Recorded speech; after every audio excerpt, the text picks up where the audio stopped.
Le damos la Le bienvenida. damos la bienvenida, así que nada, si querés arrancar, Karin, bien y todo eso. Sí, sí, bueno, eso. Muchísimas gracias por acompañarnos aquí. A propósito, decíamos, de un tópico que nos viene interpelando mucho y con razón por el modo en que se instaló, decíamos, a diferencia por ahí respecto de otros temas teóricos que resultan un tanto abstractos y confinados a la torre de marfil filosófica. Este es un tema que se instaló en la agenda pública. Entonces, bueno, en parte lo que deseamos hacer desde el grupo que integramos, que es el grupo GIFT, Grupo de Investigación en Filosofía, Inteligencia Artificial y Tecnología, que tiene su base, su enclave en el Instituto de Investigaciones Filosóficas de la Sociedad Argentina de Análisis Filosófico, SADAF. Bueno, queremos precisamente invitarles a recorrer inicialmente este texto, que como ustedes habrán visto, dialoga con otros tantos, para poder desentrañar varias de las metáforas que están operando detrás de esta frase que contiene dos términos y que nos interesa precisamente tratar de elucidar junto a ustedes, ¿no? ¿Cuán inteligente es la inteligencia artificial y cuán artificial es? Vamos a ver que precisamente sobre todo, decíamos recién, los capítulos iniciales de este libro, parte del esfuerzo conceptual que hace Kate Crawford es desmantelar algunas de estas metáforas que, más que iluminar, ocultan estos aspectos materiales que tienen un impacto extractivista muy fuerte, en un sentido, va a decir ella, tanto literal como metafórico respecto de nuestras humanas vidas. Dicho esto, si te parece, hacemos una ínfima presentación adicional. Provenimos, bueno, aquí está Tomás Balmaceda, el doctor Tomás Balmaceda, el doctor Diego Loller. Hoy no nos puede acompañar por razones de fuerza mayor la doctora Diana Pérez, quien les habla, Karina PH. Conformamos este grupo, provenimos del ámbito precisamente de la filosofía. Desde hace ya varios años, como decía Tom, venimos trabajando temas concernientes a filosofía de la tecnología. Nos ha interpelado hoy mucho la noción de algoritmo, que la pensamos precisamente no solamente desde el sentido estrecho o acotado a la manera de un mero constructo matemático, sino que un poco en la misma huella que Kate Crawford, tendemos a verlo en un sentido amplio, en el que la acepción que nos parece más acertada es la de verlo como un sistema sociotécnico, ¿no? Con todo lo que esto implica, el sentido en el que nuestra sociedad produce cierta tecnología, tecnología que luego recíprocamente va moldeando también nuestros lazos sociales.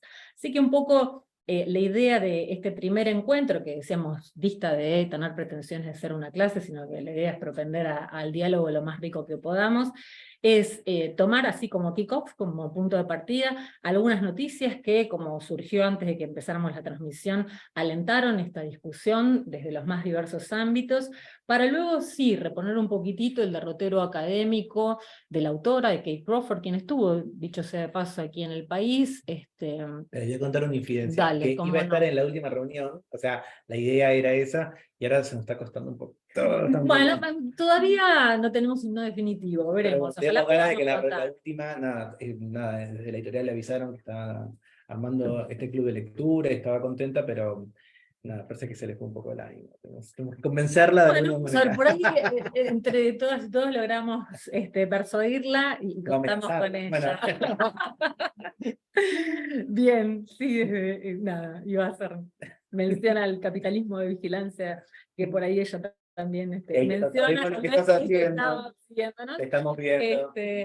Así que bueno, la idea es, una vez que hagamos esto, ir reponiendo sí los aspectos centrales de la introducción, porque nos parece que efectivamente da una suerte de mirada integradora, holista, del recorrido que tiene el libro, y eso a nuestro juicio siempre es importante, para después sumergirnos de lleno en el capítulo 1, haciendo un rápido punteo precisamente por ese capítulo que lleva por título nada más y nada menos que La Tierra, ¿no? Desde precisamente la lógica del extractivismo que a ella le interesa iluminar, y luego, si nos da el tiempo, hacer algunos posibles cruces de algo que omití decir, pero que es que intentamos, creo que lo dije antes que empezara la transmisión, de pensar todas estas cuestiones en un sentido conceptualmente lo más ajustado que podamos, con precisión, atendiendo desde luego a la letra de la autora, pero sin perder de vista que todo pensamiento es enraizado y situado, y nos interesa en consecuencia recoger también la impronta regional latinoamericana para pensar estas cuestiones desde el sur global, desde el sur del sur,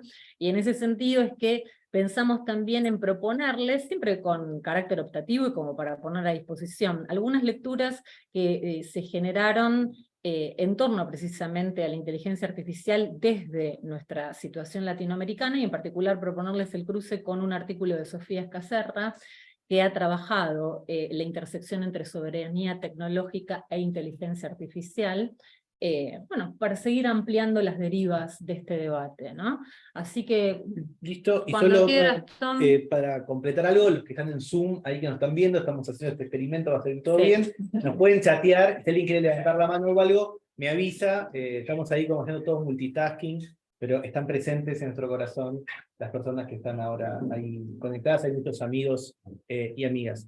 Sí, un poco la idea que traíamos con Cari es, como este es un encuentro mensual, como les digo al comienzo, Cari, estrictamente no vamos a leer juntos el libro acá, cada uno lo trae leído, pero sí tenemos disparadores para que tengamos aportes, somos personas muy distintas de diferentes ámbitos, y como estuvimos charlando en la previa, como ahora quizás el tema de moda es el ChatGPT, este es un libro de 2021, para la filosofía es un libro muy cercano, para temas coyunturales es un libro que quizás se puede ir actualizando de maneras distintas, siempre arrancar con noticias, o con algún evento, con alguna charla o algo que nos interese.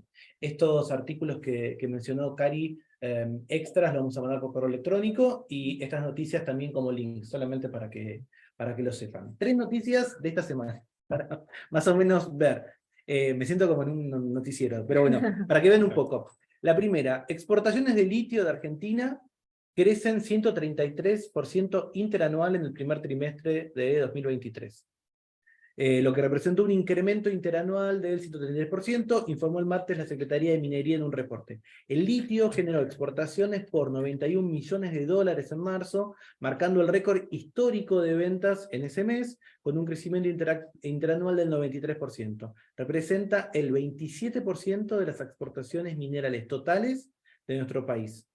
En los primeros 3 meses del año, las exportaciones de litio estuvieron destinadas a China, Japón, Estados Unidos y Corea del Sur, ¿no? Entonces empieza a aparecer el litio como algo que quizás hace un año no sabíamos lo que era, tal vez hoy tampoco sabemos todo lo que es, pero empieza a aparecer en la conversación pública la importancia de las baterías, de este mineral. Yo por mi trabajo en la Universidad de San Andrés tuve la oportunidad de trabajar un tiempo con una empresa de litio, de Catamarca, y lo primero que vos le decís a alguien que trabaja en esa empresa, si vos le decís la palabra mina o que hacen minería, se ofenden, se enojan, lo rechazan.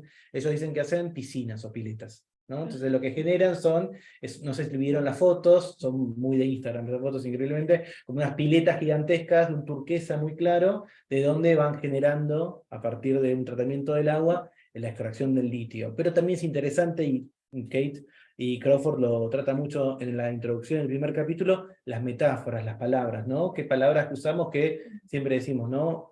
Iluminan algo, pero ocultan algo más. Entonces, para mí fue muy significativo el año pasado, cuando alguna vez dije mina, o minería, vinculado a la actividad de esta empresa, automáticamente las personas que trabajaban ahí te decían, no, esto no es minería. Estamos haciendo otra cosa, ¿no? Entonces creo que también es interesante cómo está cargada semánticamente la idea de minería y de extracción, pero está siendo ocultada por estas nuevas tecnologías, que es un poco lo que aparece en el primer capítulo. La segunda de las noticias que me parecieron interesantes con Cari, es el lado oscuro de ChatGPT. Trabajadores explotados de África cobran €1 por hora, ¿no? Según una investigación de la revista Time, la compañía OpenAI habría realizado una subcontratación bastante polémica de trabajadores que cobraban €1 por hora para desarrollar sistemas de protección. El objetivo era que ChatGPT no diera resultados de carácter problemático que incluyeran homofobia, sexismo y otras discriminaciones. OpenAI destinó dicha tarea a una empresa de subcontratación de Kenia en noviembre de 2021. Le envió fragmentos de textos que, según recoge Time, parecen sacados de los entornos más nocivos de Internet, con situaciones que describían abuso infantil, zoofilia, asesinatos, suicidios, torturas, autolesiones, incesto y un largo etcétera. La empresa se llama Sama y tiene sede en San Francisco, aunque tiene proyección en países como Kenia, Uganda o la India.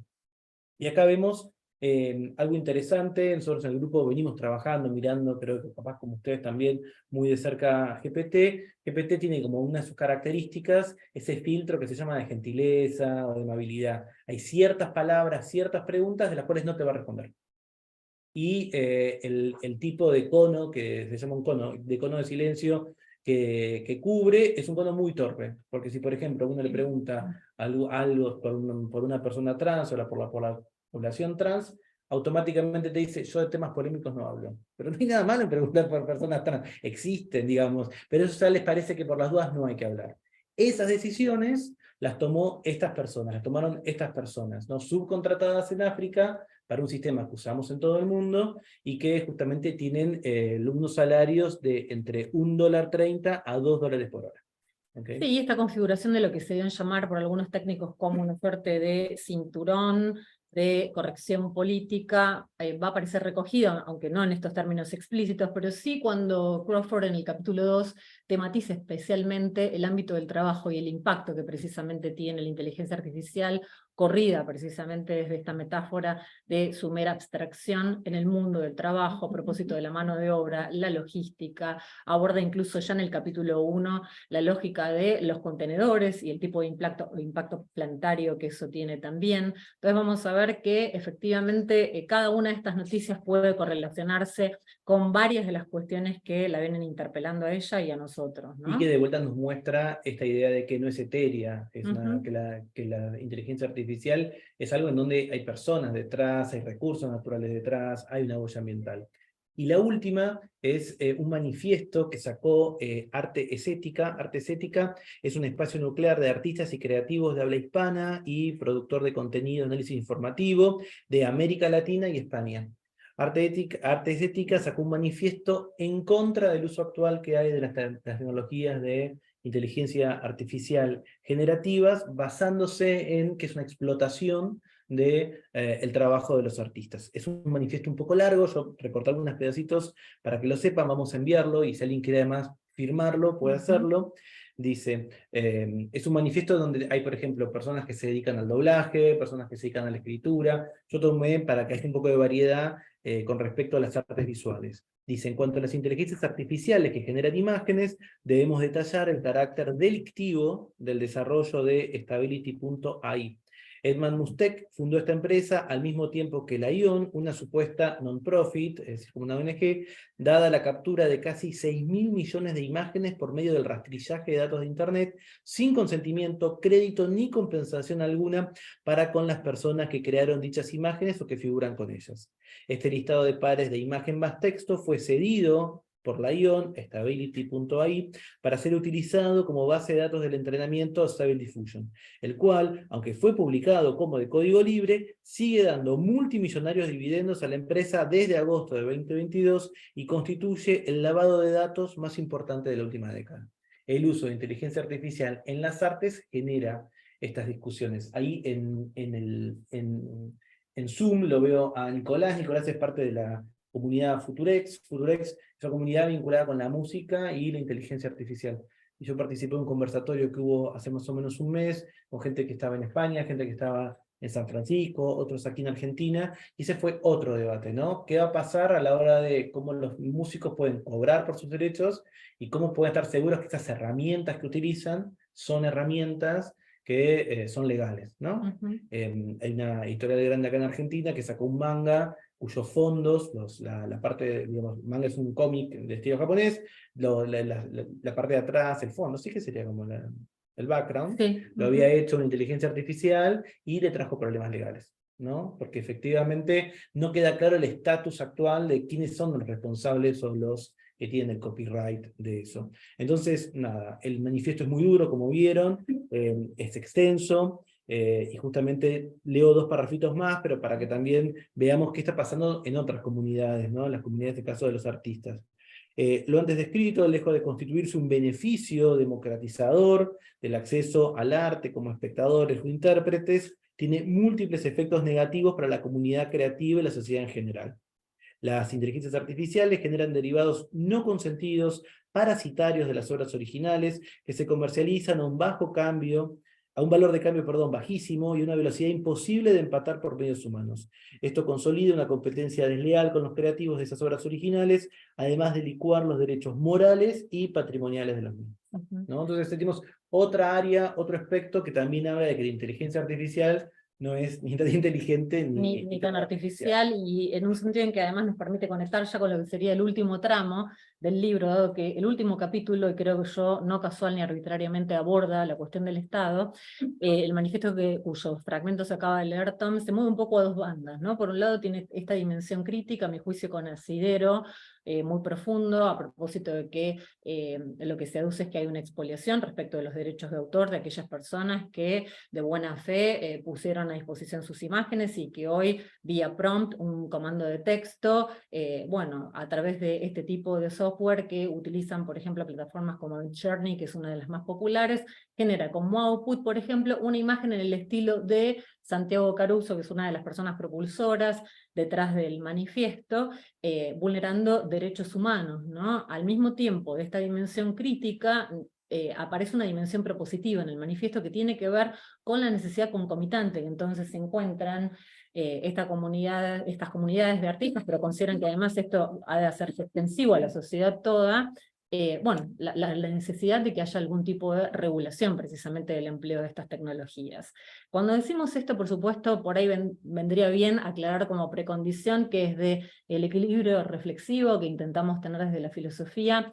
Tratamos de eludir las dicotomías en general y la dicotomía entre tecnofobia y tecnofilia en particular. O sea, con esto no estamos queriendo demonizar la tecnología, pero al mismo tiempo nos parece que sería incurrir en un optimismo ingenuo, abrazar la innovación por la innovación misma, porque vemos efectivamente la cantidad de consecuencias económicas, sociales y políticas que tienen las tecnologías. Entonces, en este sentido, parte del desafío que me parece nos atraviesa es poder reflexionar en este sentido equilibrado, poniendo las cartas sobre la mesa y viendo que efectivamente detrás de las metáforas, detrás de ciertos rulos semánticos, bueno, muchas veces por ahí se ocultan ciertas nociones deliberadamente, parte de esas nociones son precisamente aquellas que viene a develar en un sentido bien literal Kate Crawford, sobre todo en los primeros capítulos, ¿no? Donde da cuenta de, insistimos, la materialidad, que es una noción que ella no aborda con demasiada minucia, pero sí aparece comentada en una nota a pie que si quieren luego podemos recoger,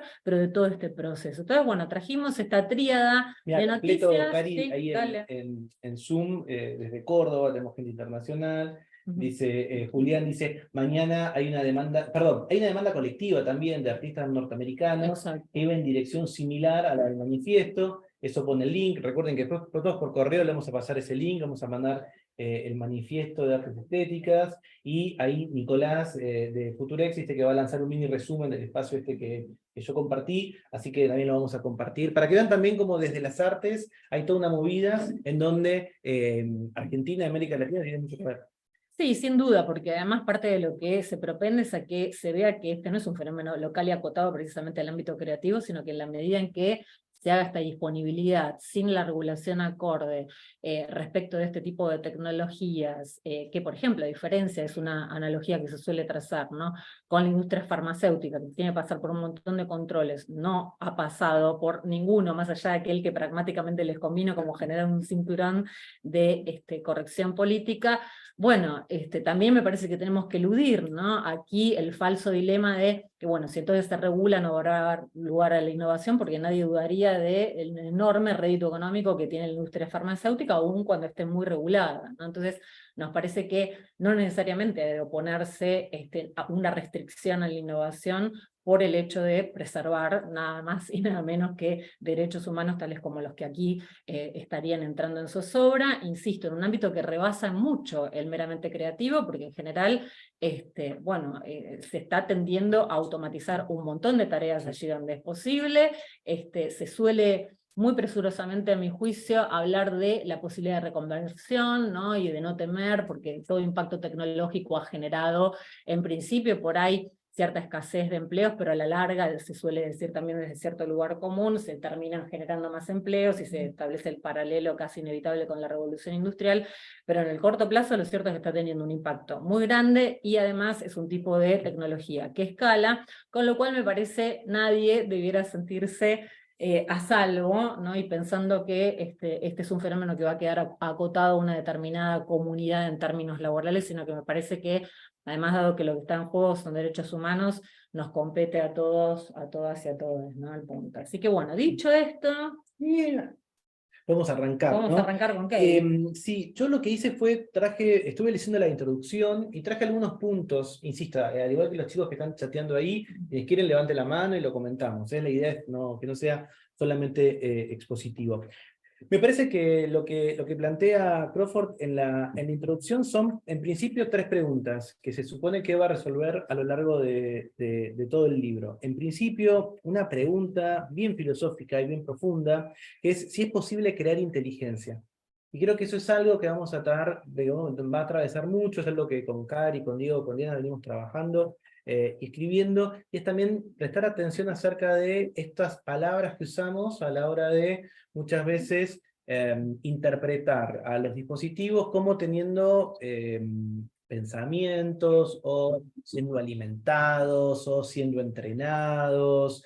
Digamos, empezamos a usar un montón de terminología psicológica como si efectivamente la inteligencia fuese una mente, ¿no? La inteligencia artificial, estos dispositivos, fuese una mente, ¿no? Y ella lo deja bien en claro, como que es un espacio que va a traer sus problemas. ¿De qué manera entendemos la inteligencia? Ahora en un ratito vamos a ver que eso es parte de un legado de la filosofía, diríamos, cartesiana, ¿no? De René Descartes, de pensar que nuestra mente es algo, digamos, una sustancia distinta de la sustancia del cuerpo, que es completamente independiente y que puede mantenerse o funcionar sin él. Lo segundo es pensar, la segunda pregunta es, ¿cómo son los sistemas de inteligencia artificial de escala planetaria? Ella es muy buena exponiendo y tratando de contar, en el primer capítulo tiene muchos ejemplos, muchos casos, explica para los que no somos del mundo de la tecnología cómo es eso. Y la tercera pregunta, ¿cuáles son las consecuencias de incluir la inteligencia artificial, el sistema de toma de decisiones en el ámbito laboral, en la educación, en la salud, en la finanza, en la justicia, el gobierno? De algún modo, sobre todo después de la pandemia, la tecnología de inteligencia artificial está en un montón de ámbitos, incluso en ámbitos que eran muy tradicionales, ¿no? Y ese cambio nos agarró a nosotros, como que somos nosotros esta generación, estamos en esta bisagra. Entonces es interesante ver qué cambios pueden identificar. Y después, leyendo, se me ocurrió hacer como 2 columnitas. Lo que ella dice que la inteligencia artificial no es, y lo que dice que es, ¿no? Un buen acercamiento bien filosófico a definir algo. Ella dice que no es, esto recorre toda la introducción, no es que esté en orden, ni artificial, ni inteligente, no es innovación tecnológica neutral u objetiva, otro punto de interés muy importante para nosotros, la neutralidad, la falsa neutralidad, ¿no? El mito de la neutralidad valorativa. No es una fuerza espectral, incorpórea, eso queda bien claro en el primer capítulo. No son sistemas autónomos, racionales, ni capaces de discernir algo sin entrenamiento extenso o computacionalmente intensivo, con enormes conjuntos de datos o reglas y de recompensas predefinidas. Esta idea de que no sé lo que está haciendo la inteligencia artificial, o no se puede saber cómo llegaron, o esta idea de que hay una suerte de imposibilidad de abrir esa caja negra, y justamente no es una caja negra con un único secreto, no es que yo puedo entender cómo funciona, ¿no? De manera sencilla. La transparencia completa es inalcanzable. Empieza a generar un nivel de sofisticación y de complejidad que hace que en muchos casos la explicabilidad, que es una cosa que a veces es deseable, ok, contame cómo se explica, explícame cómo funciona este sistema, a veces no es alcanzable. ¿Qué sí sería para ella una inteligencia artificial o la tecnología de inteligencia artificial? Una industria de extracción global de recursos energéticos y minerales con manos de obra barata, un sistema corpóreo, físico, diseñado para servir a intereses dominantes ya existentes, a lo que ya vemos, ¿no? Como que esta tecnología no cambia el flujo o el balance del poder, sino que simplemente lo consolida. Estamos viendo cómo desde Estados Unidos una empresa contrata empleados por $2 en Kenia. Eso no parece ser una gran revolución. Parece ser el mismo esquema que conocemos, nada más que con un nuevo ropaje. Existe como algo material, la inteligencia artificial, hecho de recursos naturales, combustible, mano de obra, infraestructura, logística, historia, clasificaciones. Ella en otro momento tiene una frase que es interesante: la inteligencia artificial es un certificado de poder. Y yo ahí después les voy a recomendar en los links, les voy a dar, se lo dije en un par de lugares, capaz que me lo escucharon, Hay una entrevista muy larga de 1 hora y pico en Spotify al CEO de OpenAI, al CEO de la compañía que creó ChatGPT. Es un tipo joven, es un tipo con una formación más ecléctica. Como ustedes capaz vieron, escucharon, OpenAI es una empresa muy joven, que empieza como una empresa sin fines de lucro, diríamos, y cambia esa función. En el medio del año pasado, Elon Musk, el que ahora está en Twitter y está en Tesla y en SpaceX, quiso ser el CEO porque había puesto plata, se peleó, no lo aceptaron. Él ahora firmó, como charlábamos al comienzo, la carta para pedir 6 meses de pausa y la semana pasada anunció su propia empresa de inteligencia artificial. O sea que hay un trasfondo ahí que todavía no se conoce, pero que es interesante y que entra en conflicto con la manera tradicional en la que se hacía la inteligencia artificial hasta ahora. Como que de algún modo, si uno venía siguiendo las noticias hace 4, 5, 6 años, ya estaba Watson en IBM, obviamente tenés toda la inteligencia artificial de Google, inteligencia artificial que aparecía en Meta. ¿Qué hizo OpenAI? Encontró una manera, un poco con estos filtros de buena conducta, digamos, y con la idea de un chat, que es una idea muy sencilla, pero que permitió, digamos, a partir de la versión 3, poder dialogar en lenguaje natural, y tiene una manera, una recursividad que de alguna manera crea una intuición de que estás hablando con una persona humana. Te responde, es cordial, a veces repite las cosas, pero las dice bien, algo que todas estas empresas no habían logrado hasta ahora. Por eso, para muchas personas es un misterio si OpenAI va a ser un gigante de Internet.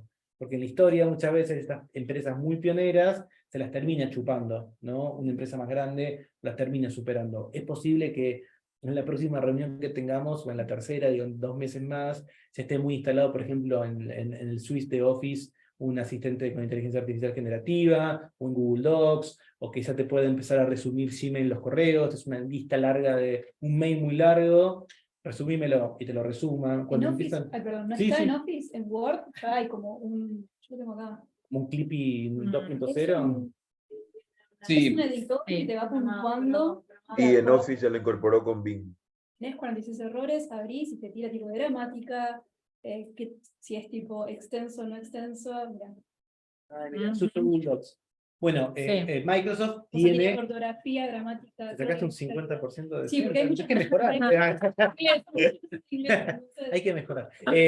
No, bueno, digamos, como que de alguna manera lo traigo a esto porque en esta entrevista muy larga, un poco en volante, pues, un tipo 2 que horas habla 20 y lento. pico duró. 2 horas 20 y pico. Yo salgo a caminar y digo, mira, salgo a caminar, a escuchar y tipo, no vuelvo. O sea, camino un montón y vuelvo cansado y no termina. Pero él dice algo que me interesó mucho el CEO, que es cuando le preguntan, bueno, ¿y qué pasa con OpenAI? ¿Qué la tecnología? ¿Y cuál es? ¿Qué va a pasar? Y él dice, no, inteligencia artificial es hablar sobre poder.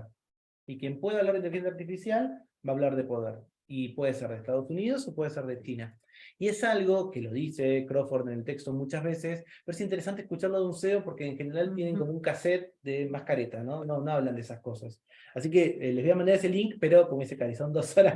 Son 2 horas Creo que era una. 20 y pico en que Sam Altman, que es a quien se estaba refiriendo Tom, efectivamente afirma esta cuestión, y en la intro el propio entrevistador da cuenta de que efectivamente no se trata de un carácter, lo cual sería tener una mirada hiperreduccionista meramente técnico, sino que es una cuestión relativa a poder, y en ese sentido es una discusión política Total. la que se va a dar, ¿no? Después Ernesto Mislet, que es un analista de datos, que nos hizo una clasecita privada para entender un poco todo esto, también nos contó algo divertido, y es que entre Meta y Alphabet discutían, y Microsoft, cuántos doctorados y postdoctorados tenía cada empresa. Tengo 2.000 doctorados, tengo 2.500 postdoctorados, era como una pelea, y bueno, y viene OpenAI que no tiene ni un doctorado. Son muy pocos, medio que se burla de eso. Sacaron el ChatGPT 1 es de noviembre, estamos en abril con la versión 4, la versión 4 es la paga, la 3 es la que vamos a usar de manera gratuita, el crecimiento fue muy alto, y de alguna manera, parte que también lo charlan en la conversación, Meta, Google le dicen, che, pero no lo probaste, ¿cómo lanzaste algo sin probarlo 6 meses en una beta privada, 1 año entre académicos, 1 año y medio en la sociedad civil, y después lo largas? Y ellos dicen, no, no vamos a hacer así. lo lanzamos, ¿no? Y digo, recién charlábamos antes de la transmisión, lo que pasaba en Italia, que está, digamos, prohibido, o no se puede utilizar hoy, por un tema de que no queda claro cómo maneja la privacidad de los datos, y bueno, tuvieron un liqueo, o sea, la gente que pagó, en un momento hubo una filtración de todo lo que buscabas, y a veces el ChatGPT es una ventanita a tu mente. Algunos más aburridos preguntamos cosas, pero hay gente que pregunta cosas muy privadas, ¿no? Y está ahí. ¿Puedo hacer una pregunta? Todas. ¿Se sabe cómo dialoga? Vos dijiste, no dialoga. Bueno, ok. ¿Cómo es que te contesta? ¿Qué es lo que hace? Nosotros, el ser humano se inferencia, ¿no? Percibimos el entorno y hacemos una inferencia. ¿Cómo lo hace ChatGPT? Te digo cómo lo entendí yo, digo, que tuvimos Sí. esta clase. Procesa volúmenes muy grandes de información que en el fondo no son gigantescos. O sea, la versión actual tiene 500 gigas de textos. Y capaz en nuestras casas tenemos un disco rígido de 1 tera, una compu de 1 tera. O sea, no es muchísimo. Pero el texto es muy liviano. Y lo que sí tiene distinto es que encuentra vinculaciones entre las palabras que de alguna manera se usan de manera... Hay que evitar...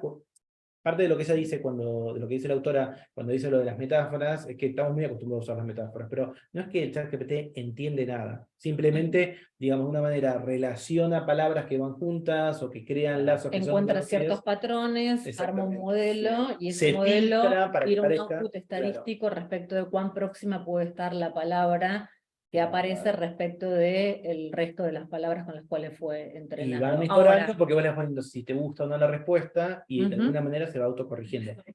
Perdóname, sobre esos 500 gigas nada más. Exactamente, está cerrado. No tiene acceso a internet, la actual, la 3, la 4 tampoco. La que está ahora son datos hasta 2019. Si le preguntás por el COVID, no sabe lo que es. Perdón, pero le podés pegar un texto también. Sí, pero eso no se retroalimenta. Esa es una de las bases que tiene OpenAI. Sí, vos podés ponerle eso. Si pagás y accedes a la 4, le puedes poner el link. Si ustedes le ponen un link ahora y no pagan, no te va a poder resumir algo, pero le puedes dar, qué sé yo, no sé, un archivo de Word o digamos un texto largo y te lo puede resumir. Pero eso después no hay una retroalimentación de que ese texto es parte de eso. No le queda. No, el detalle, que es un poco lo que dice también el manifiesto de arte es ética. El detalle, ¿cuáles son esos textos, estos 500 gigas? No está, es privado. Exacto, no liberaron los datos precisamente con los cuales hicieron entrenamiento en ese scrapping, en ese rastrillaje, y eso refuerza además 2 mitos, simplemente como para hacer una postilla a lo que venía diciendo Tom, que pueden encontrar en la versión en español en páginas 23-24, en relación con lo que vos consultabas, ¿no? El primer mito es que los sistemas no humanos, sean computadoras o caballos, porque vuelve sobre Clever Hans, ¿no? Son análogos a la mente humana. Acá es donde efectivamente, tal como decía Tom, parte de lo que nos va a interesar a nosotros también desde la filosofía es iluminar en qué sentido es lícito y plausible apelar al vocabulario psicológico humano al referirnos a estos algoritmos finalmente generativos. Eso por un lado. Y por otra parte, otra de las cuestiones a tener en cuenta es que precisamente al no saber efectivamente con qué datos ha sido entrenado, parte de lo que también está en cuestión es cuán diversos pueden llegar a ser esos datos, cuánta diversidad, por ejemplo, cultural puede estar reflejada ahí, porque básicamente asumimos que los datos de entrenamiento, por lo menos en los de procesamiento del lenguaje natural, son hegemónicamente procedentes del inglés. Entonces hay también una cuestión en debate a propósito de la representatividad respecto de otro tipo de lenguas y culturas, aun si fuera deseable, ¿no? Porque parte de lo que vamos a poner en cuestión es que si todo esto es posible, si en efecto, digamos, habría de ser deseable, que esa me parece es una discusión a dar. Y el segundo gran mito está vinculado con algo que mencionaba Tomás, que es tener en cuenta que precisamente allí donde las personas nos encarnamos, nos relacionamos, nos ubicamos dentro de contextos más amplios, ¿no? A diferencia de lo que sería un algoritmo generativo, el segundo mito es que la inteligencia es algo que existe de forma independiente, como algo natural, y separado de las fuerzas sociales, culturales, históricas y políticas. Este concepto de inteligencia ha causado un daño enorme durante siglos, dice Crawford, y se ha usado para justificar relaciones de dominación desde la esclavitud hasta la eugenesia, ¿no? En un sentido retórico, en la que ella suele extremar las posiciones, pero no por eso lo torna menos cierto. Me parece que también lo que es interesante que tengamos enfoco es la elección misma de denominar a este libro y esta propuesta como un atlas de inteligencia artificial, ¿no? ¿Por qué este tipo de relevamiento cartográfico? Que es una A de mí las no me primeras cosas... Digo, lo dale. tengo acá, yo después una de las cosas, pero digo, yo busqué porque es un atlas, es la parte final de la introducción. Dale, Ella dale, dice, si querés seguir un con atlas es esa. una colección de partes dispares con mapas que varían en resolución. Ella dice, usas un atlas para buscar información específica de un lugar, pero quizás entras a buscar un atlas y terminas en otro, y te encontrás. Ella dice, no es solo un acto creativo, sino también una recopilación científica. Este es un textual. Un atlas nos ofrece la oportunidad de releer el mundo, conectando las piezas de forma distinta y reeditando o volviéndolo a armar sin pensar en lo que estamos resumiendo o agotando. Ella dice, se necesita un atlas porque se necesitan nuevas maneras de entender los imperios de la inteligencia artificial, y el objetivo es entender a la inteligencia artificial en un contexto más amplio, atravesando diferentes paisajes de la computación y viendo cómo se conectan. No sé si es que yo soy de la provincia de Buenos Aires, la década del 90. Para mí un atlas es otra cosa, como que esperaba algo que me convenciera por qué le puso atlas al título. No, a ver, a mí me parece que es, me voy a poner un poco en abogada del diablo, Obvio. consistente para con su posición, que va en contra del universalismo, el defender esta concepción de un atlas, conforme a la cual, un poquitito antes de lo que decía Tom recién, que lo extractó de la página 31, en la versión en español, dice ella, todos los atlas científicos buscan entrenar el ojo, llevar la atención del observador a detalles particularmente reveladores y a características importantes. El atlas te presenta un punto de vista, y acá me parece que está la clave de ¿Pero su qué es el opción. atlas? Yo me acuerdo del atlas mundial, que era Específico, como unos mapas claro. y te decían tal país. Pero acá me parece que de lo que se trata es de precisamente hacer el foco en un sentido deliberadamente parcial, situado y enraizado a propósito de la consideración de la inteligencia artificial. Ahí donde muchas veces se le confiere cierta pátina universalista, sobre pretexto de ofrecer una visión neutral, ¿no? Bueno, me parece que de un modo coherente para con los otros preceptos que ella misma se impone, asume esta perspectiva del atlas como la de que quién va a poner un foco deliberadamente parcial, deliberadamente, ahora en un sentido que no va a ser el que ella va a estar criticando, pero sesgado, situado, diría yo, enraizado, respecto de cómo va a ver a la inteligencia artificial en tanto certificado de poder, ¿no? Entonces me parece que la opción por esta suerte de acercamiento cartográfico tiene que ver con desmarcarse de la pretendida neutralidad y universalidad que se suelen atribuir, gracias Tom, al discurso científico. No me gusta. Como los médicos que te ponen, que te muestran cada patología, que es lo que quieren que veas. Haciendo un foco a la manera Claro. casi de ¿Pero una vos lista no de te sirve este aumento. libro? ¿Eso? Sí, o sea, nunca pensé que era un atlas como lo pensaste tú de Geográfico. mapas viejos, sino como yo veo los atlas. O sea, Ella es bueno, médica, fue alumna mía. aquí está el atlas de córnea, entonces te muestran cada pedacito de la córnea, qué es lo que van a hacer con eso, cómo es esa patología. No, no puede ser mi limitado concepto de... No, yo simplemente, digamos, desde un espíritu caritativo trataba yo de conferirle consistencia a esta elección, que me parece muy potente, de hecho figura en el título, de un relevamiento cartográfico en clave de atlas, deliberadamente entendido como una mirada parcial, y acá estaría bueno abrir un poco la discusión, por favor intervengan, todas, todos, ¿están de acuerdo? A ver. Yo en mi caso lo interpreté como que trata de mostrarte primero, bueno, panorama general de la evolución tecnológica, estos vínculos sociales y económicos que hay. En lo económico hay mucho por detrás, como para que no se interprete solo la inteligencia artificial como una herramienta mágica que aparece hoy en día, sino ver también todo ese panorama y ese desgaste que hay a nivel ecológico y las relaciones vinculares que hay entre lo social y lo económico. Entonces, ver el todo como para después decir, desde el iPhone hasta la inteligencia artificial que ahora va a estar trabajando ahí adentro. Como entender un poco el todo y después un poquito más lo particular. Y después, en cuanto a lo que es inteligencia artificial en sí mismo, esto por ahí a los demás les sirve, yo al tratar de transmitírselo a las personas, porque cuando lo descubrís, yo soy pro igual de inteligencia artificial, pero porque me parece que es imparable. ¿Pero trabajás en esos temas o trabajás en otra cosa? Yo trabajo en sistemas y después organizo un festival de arte y tecnología, se llama New Festival Token, y tratamos de abordar a través del arte como herramienta pedagógica, que justamente lo encontramos a través del teatro. Entonces, como trato de transmitirlo, y para mí hay que usarlo para experimentarlo, pero mi punto inicial fue ver de manera analógica, ir a un diccionario y ver qué es la inteligencia humana o natural. Porque si no es como, si no tenés bien entendido cuál es tu inteligencia, ¿cómo podés comparar cuál es la inteligencia artificial? Y después, bueno, lo trasladé también a ChatGPT para que me haga un cuadro de atributos y, bueno, empezar a trabajarlo desde ahí. Pero me sirvió mucho eso, como identificar qué es la inteligencia para la inteligencia nuestra, ¿no? Pero bueno, volviendo a lo que es Atlas, yo lo interpreté de esa manera. Como poder entender un poquito todo ese trasfondo que uno no está ni enterado de cómo se explotan esos recursos, todo el mal que hace. Y después, bueno, no lo terminé el libro, sí, pero supongo que va a ir adentrándose un poquitito más, entonces lo veo como eso, como un mapa general y submapas que se van relacionando.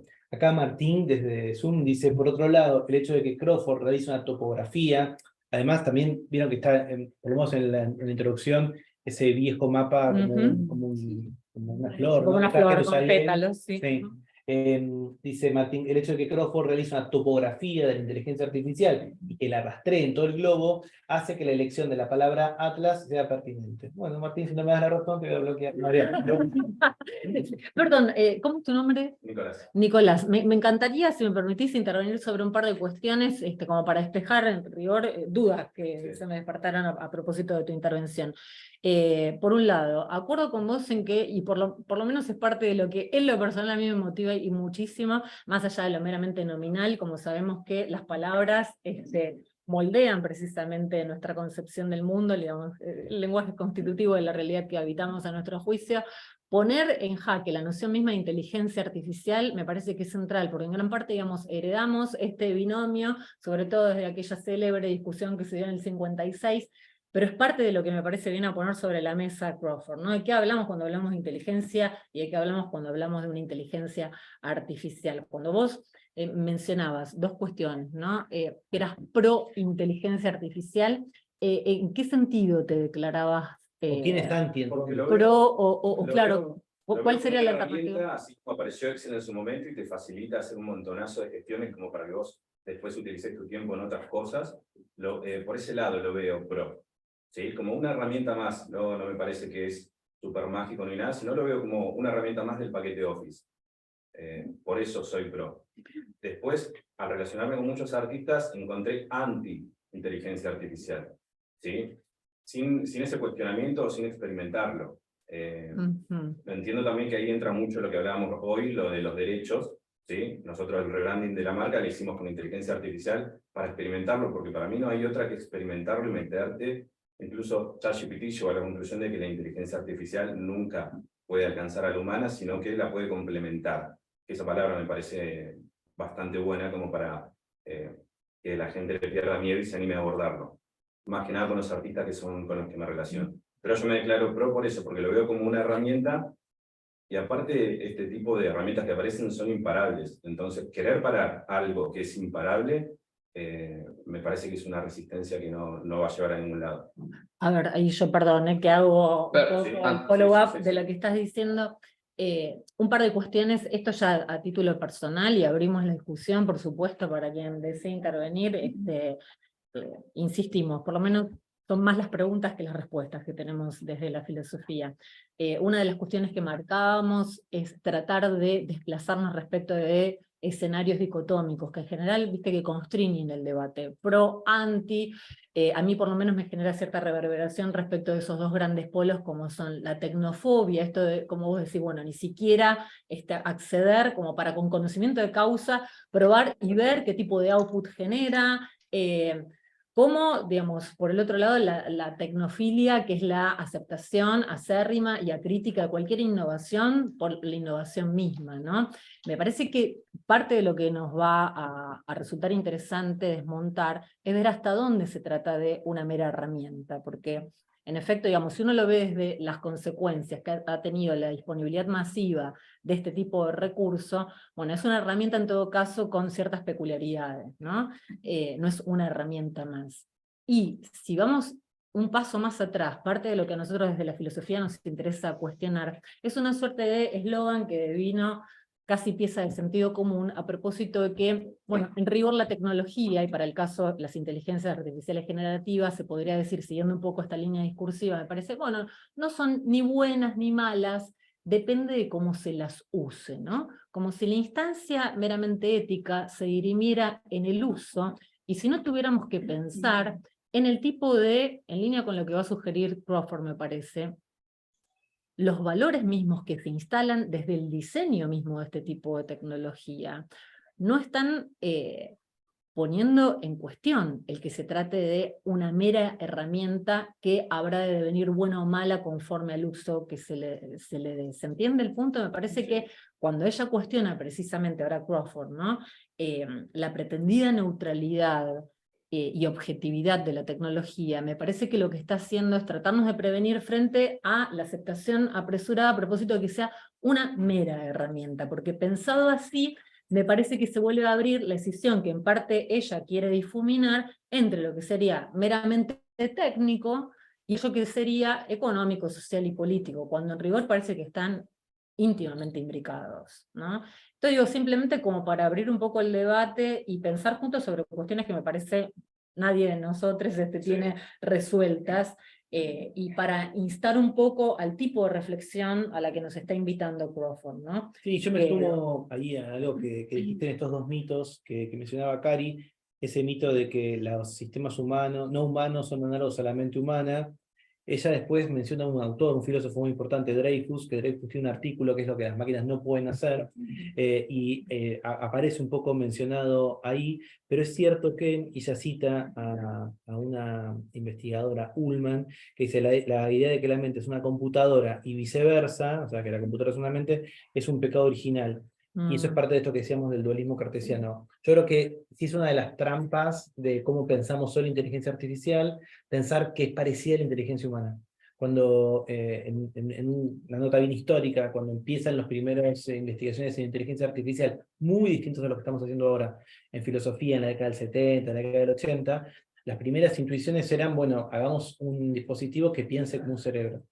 Y eso según Callejón sin salida, porque técnicamente no sabemos bien cómo piensa un cerebro, a pesar de que avanzó un montón las neurociencias. Entonces yo creo que también hay algo ahí de, al pensar que hay una analogía, y me gusta esto que dijo Ullman, que es un pecado original, porque de alguna manera a veces no podemos evitarlo. Y pensásemos realmente que son cosas muy distintas, podríamos evitar esas comparaciones. Ayer con Cari, con Tobias Slade, el otro filósofo, charlábamos por chat, hay una nota, yo no la pude leer todavía, pero fui a una charla y la mencionaron, ¿quién era? La teórica es Sí. Emily, si es a ella a quien te referís, Bender, que acuñó una noción, o al menos la popularizó, que me parece va en relación con lo que vos preguntabas, para también desmantelar la idea de estar dialogando como si se tratara de una interacción humano-humano, ¿no? Que es la de stochastic parrot, ¿no? Esta idea del loro estocástico, que en realidad no tiene una comprensión genuina del tipo en el que podemos estar inmersos nosotros toda vez que interactuamos entre humanos, sino que lo que hace es este tipo de correlación estadística que está completamente desenganchada de un anclaje en el mundo, ¿no? Entonces, porque la propuesta de ella era, claro, que estos dispositivos dejaran de hablar en primera persona. Bueno, eso ya es más sí, no, tampoco discutimos con Tobias porque Tobias decía, tipo, ¿y cómo querés que hable? Bueno, pensemos, digo, pero cuando vos le preguntás al ChatGPT y te dice, bueno, yo creo que, o esto yo lo presentaría así, está esa simulación de que estás hablando con una subjetividad.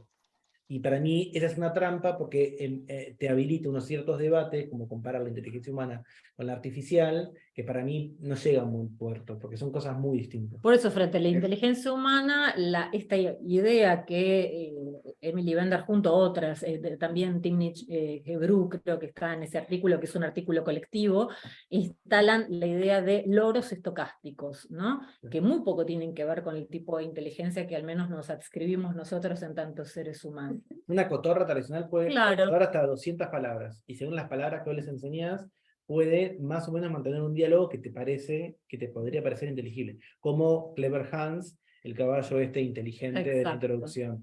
Ahí, como no dialogaba, eso también se lo critico a Crawford, es un mal ejemplo. Pero bueno, no me gustó, me parece un ejemplo medio verde. Es genealógico, ¿no? Lo toma un poco dentro de la historia, me parece, más que... No debe querer venir por mí a nuestra última reunión. Para que venga a Buenos Aires de vuelta. No, un detallecito. O sea, lo que dice Nicolás me parece bárbaro, porque él dice, bueno, es imparable. Entonces, Bueno, tenemos ese era el otro punto. que ver, bueno, ¿qué se hace con esto? No quiero hacer una analogía con el tema redes porque nos iríamos de tema, pero viste que las redes pueden sacar lo peor o lo mejor de cada uno, ¿no? En quienes no están preparados serán discursos que no son discursos, qué sé yo, donde hay muchas confrontaciones. Acá hay una palabra que vos hablaste de un tal Dreyfus, ¿qué es lo que las máquinas no pueden hacer? Y ahí es donde tenemos que ver. O sea, tenemos que apuntar para decir en qué te complementan y en qué te pueden llegar a superar. O sea, yo agarro una calculadora y me supera, me hace más rápido un cálculo logarítmico de lo que yo lo puedo hacer. Entonces, desde este punto de vista tenemos que ver cómo podemos ver con esta tecnología que, como dice Nicolás, va a ser imparable. Y la pregunta ahí es más rápido, pero no es mejor. Tal vez no estoy diciendo cualitativo. Estoy diciendo... Digo, porque entonces también a veces parece que hubiese algo en la calculadora muy distinto a los cálculos que podemos hacer nosotros, pues si bueno, es infalible. Bueno, pues si te pones mucho las pilas y te tomas el tiempo, el cálculo lo terminas haciendo. Digo, tienen esa velocidad, y también eso nos lleva a pensar cuando aparecen los sesgos o aparecen los errores, quizás por la manera en la que nosotros cargamos esa información, el sistema también se equivoca más rápido, y en ese sentido puede ser más poderoso el daño que genera. No, eso, porque a veces digo, por eso pedí mi inteligencia, y lo digo por amor, y una computadora, yo pienso que mi inteligencia es más que una computadora. Digamos, No, claro, perdón, por ahí habría que intervenir a propósito de lo siguiente que hablamos poco. Por un lado, retomo el presunto carácter imparable del fenómeno, ¿no? Y dista mucho mi intención de hacer futurología, pero sí por ahí que pongamos en cuestión en qué sentido es imparable, porque eso parece estar bloqueando a priori las posibilidades, por ejemplo, de regulación. No hay una manera de frenar, sí que eso implique bloquear toda posibilidad de innovación, de la misma manera en que, decía yo, podemos traer a cuento la analogía respecto de la industria farmacéutica. Uno podría decir, bueno, hay algo del orden de lo que es imparable y es bienvenido, como es la generación de vacunas, ¿sí? A propósito del fenómeno que hemos vivido de COVID, pero ha tenido que atenderse a cierta regulación. Bueno, efectivamente, pareciera que no son ahí términos inconciliables, ¿no? El que pueda seguir empleándose tal vez con todos los recaudos del caso en un sentido complementario, y entiendo, y de hecho hemos explorado al interior de nuestro grupo los vínculos entre arte e inteligencia artificial, con varias personas procedentes del ámbito de la música, artes plásticas, etcétera, pero ahí no se sigue que no sea imparable en este sentido de que incluso no lo sea al punto de poner en zozobra derechos humanos, por ejemplo. Me parece que sí ese es un horizonte en el que, al menos desde mi humilde opinión, tendríamos que pensar, ¿no? Sí, o sea, entiendo que por ahí, cuando vos decís imparable, estás hablando de un fenómeno que parece que llegó para quedarse, no por nada estamos dialogando hoy a propósito de esto, pero de ahí me parece que no sé si el que no sea imparable desde el tipo de impacto que vos muy bien recogías, se reflejan las dimensiones económica, social y política, sobre todo en afectación de derechos, ¿no? Esto por un lado. Y quería decir otra cuestión a propósito de la noción de inteligencia que se puso recién en este contrapunto entre Tom y vos respecto de la función de la calculadora, ¿no? Es cierto que es el pecado original, la noción de inteligencia artificial tiene que por lo menos deslindarse en dos grandes acepciones, que quizá no lo introdujimos, pero estaría bien porque por ahí uno lo da por sentado y es parte por ahí de lo que nos interesa debatir. Una cosa es la inteligencia artificial, como se suele denominar general, que dentro del imaginario de las narrativas de ciencia ficción yo suelo por ahí emparentarlo con Rachel, ¿no? La replicante en Blade Runner, ese tipo de inteligencia artificial general.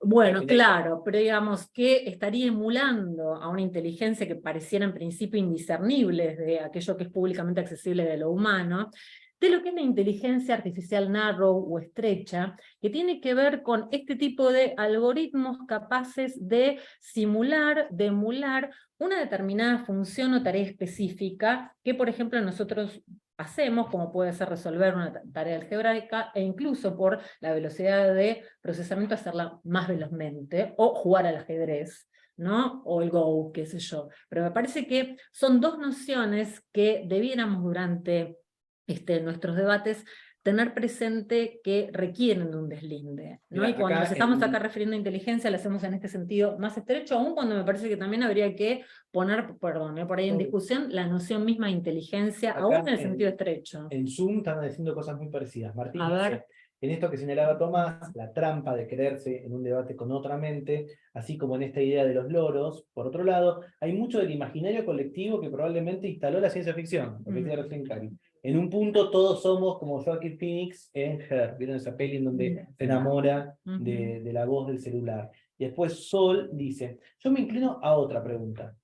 ¿A quién le sirve llamar a la capacidad analítica de la máquina inteligencia?